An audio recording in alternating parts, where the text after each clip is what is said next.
শেরপুরে আগুনে পুড়ছে গারো পাহাড়ের ২০ থেকে ২৫টি জায়গা। বাতাসের তোড়ে প্রবল বেগে ছড়িয়ে পড়ছে। এরই মধ্যে বনের লতা পাতা, ক্ষুদ্র প্রাণী ও বনজ গুল্মলতা পুড়ে নষ্ট হচ্ছে ভারসাম্য। হুমকির মুখে পড়েছে বন্যপ্রাণীদের জীবন ও জীববৈচিত্র্য। শেরপুরে গারো পাহাড়ে রয়েছে সবুজ লতাপাতা আর ছোট ছোট ওষুধি গাছ। আছে অনেক কীটপতঙ্গ ও ক্ষুদ্র জীব। লতাপাতা খেয়ে খাবারের চাহিদা মেটায় হাতিসহ ছোট বড় বন্যপ্রাণী। কিন্তু গত কয়েকদিন ধরে গারো পাহাড়ের কাংসা ইউনিয়নের কয়েকটি জায়গায় আগুন ছড়িয়ে পড়েছে। বিস্তীর্ণ বনভূমির প্রাণী লতাপাতা পুড়ে প্রাকৃতিক ভারসাম্য নষ্ট হচ্ছে। নেভানোর মতন কোনো যন্ত্রপাতি নাই। দেখা গেছে যে গাছের ডালপালা দিয়ে আমরা অনেক সময় চাপায় করি। এরপরে দেখা গেছে যে আগুনের ধারে কাছে যাওয়া যায় না, তখন আমরা কিছু ফায়ার লাইন করে দেই। শুকনো মৌসুমে পড়ে থাকা পাতায় দেয়া আগুন দ্রুত ছড়াচ্ছে। স্থানীয়দের অভিযোগ, পরিকল্পিতভাবেই বনে দেওয়া হয়েছে আগুন। বিশেষ গোষ্ঠী বা মহল তাদের নিজেদের স্বার্থ অর্থাৎ পাহাড়ের গাছ এবং অন্যান্য যে খনিজ সম্পদগুলো রয়েছে সেগুলো চুরি করার উদ্দেশ্যে এই কাজগুলি করে থাকে। পাহাড়গুলোতে দেখা যায় যে আগুন লাগে, যারা রাস্তা দিয়ে যায়, দেখা যায় পিকনিক স্পটে যায়, তারপর মানুষজন আসে, তারা বিড়ির আগুন ফেলে। এই পাহাড়গুলোতে আমগুলো এই যে গাছপালা এবং এই যে গরু বাছুরের ঘাস নষ্ট হয়ে যাইতেছে। ফায়ার সার্ভিসের সহায়তায় আগুন নেভানোর চেষ্টা করছে বন বিভাগ। জনসচেতনতা বাড়াতে এলাকা জুড়ে চলছে মাইকিং। এই আগুন গজারি বনের এটা এই শুষ্ক মৌসুমে এটা আগুন লেগেই থাকে সার্বক্ষণিক। আমরা চেষ্টা করি সার্বক্ষণিক যেন আগুন এটা নিয়ন্ত্রণে আনার জন্য। দ্রুত আগুন নেভানো না গেলে বনের লতাপাতা, কীটপতঙ্গ বিলুপ্তের শঙ্কা করা হচ্ছে। এছাড়া পরিবেশের ভারসাম্য পড়বে চরম হুমকিতে। Independent news. এ বিষয়ে আরো জানাতে শেরপুর থেকে আমাদের সাথে যোগ দিচ্ছেন সহকর্মী মেরাজ উদ্দিন।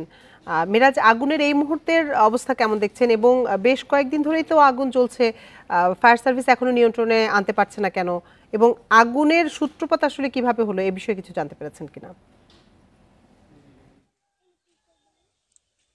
আপনি জানেন যে শেরপুর জেলার সীমান্তবর্তী গারো পাহাড় এবং এই যে গারো পাহাড়ের ঝিনাইগাতি উপজেলার অংশে এখানে আসলে শাল গজারি গাছ রয়েছে।